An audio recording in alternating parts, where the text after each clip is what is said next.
Programming is one of those things you have to learn by doing. No matter how much you read or how many videos you watch, you're not going to retain information nearly as well as if you were to go onto your own keyboard, your own computer, and type things out for yourself in your own programming environment.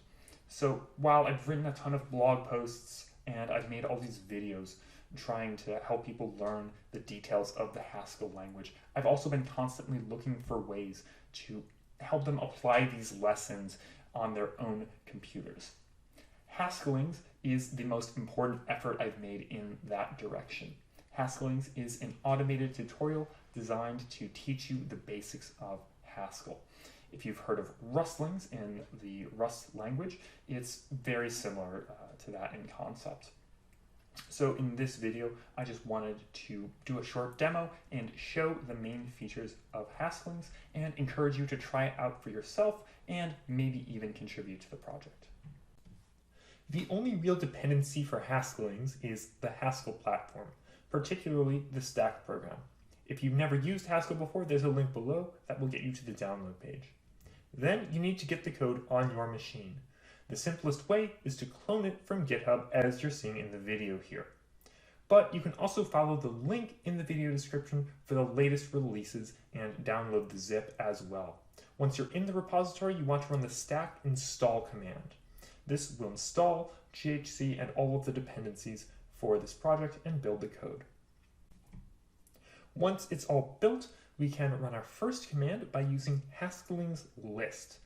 This will give us the entire list of exercises within this project. And so we'll want to scroll up to the top of this list and we'll see that expressions is the first exercise that we want to be doing. We can run this exercise by using Haskellings run expressions. We'll see that it prints out a compilation error. In order to fix this, we have to modify the file. So in my second window, I'm going to go to the exercises folder and we'll start with the basics, which is where the expressions exercise is. And I'll open up expressions.hs. In the file, you'll find directions for what to do. In this exercise, we're supposed to fill in these expressions with numerical values, so let's go ahead and do that.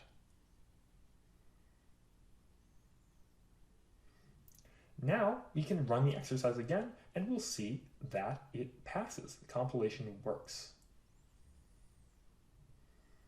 So now we can go back to the file and there's this comment at the top saying, I am not done. Since we are done now, we want to erase that comment and we'll now list all the exercises again.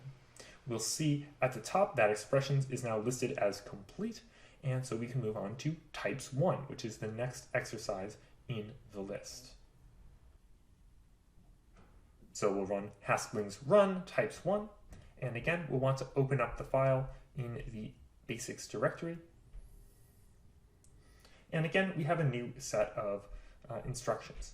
Now it can get tedious to always have to go back to Haskellings list and switch between terminals and all that. And this is where the watcher comes in. On the left side, we're going to run Haskellings watch.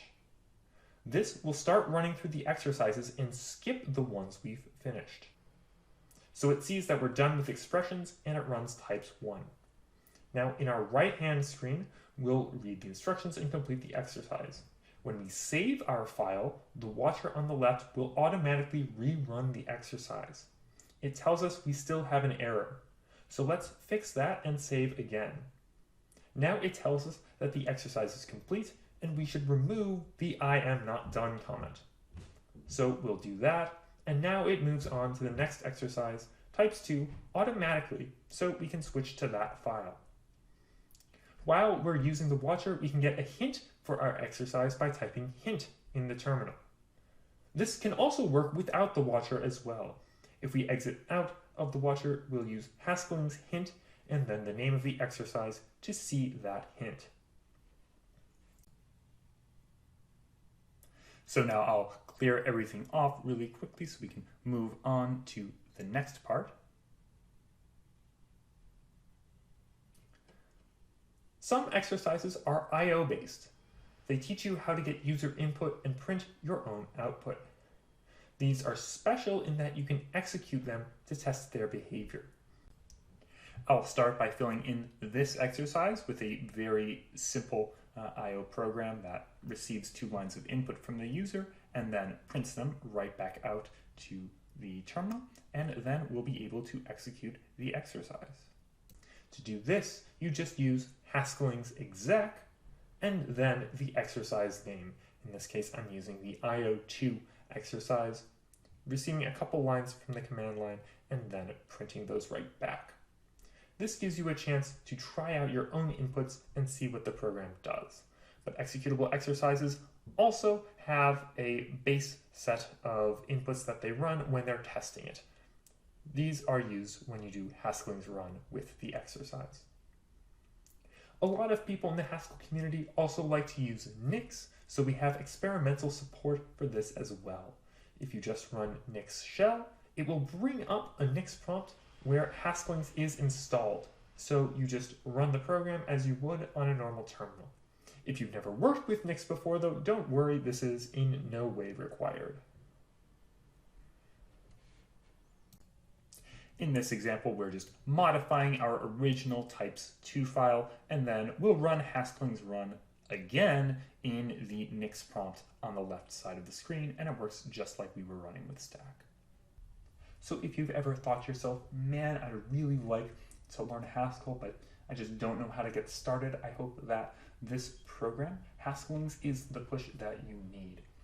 I also recommend signing up for the Monday Morning Haskell newsletter. That is the first link in the video description below. This will give you access to our subscriber-only resources, which can be very helpful as you're just starting your Haskell journey. If you're a more experienced Haskeller, I still hope you'll try out Haskellings, give me some feedback, and maybe even add some exercises yourself if you think that there are important skills that I'm not yet covering in the set of exercises that Haskellings has. This is an open source project, so you can just go to the GitHub repository that's also linked in the video description, clone it, and help out.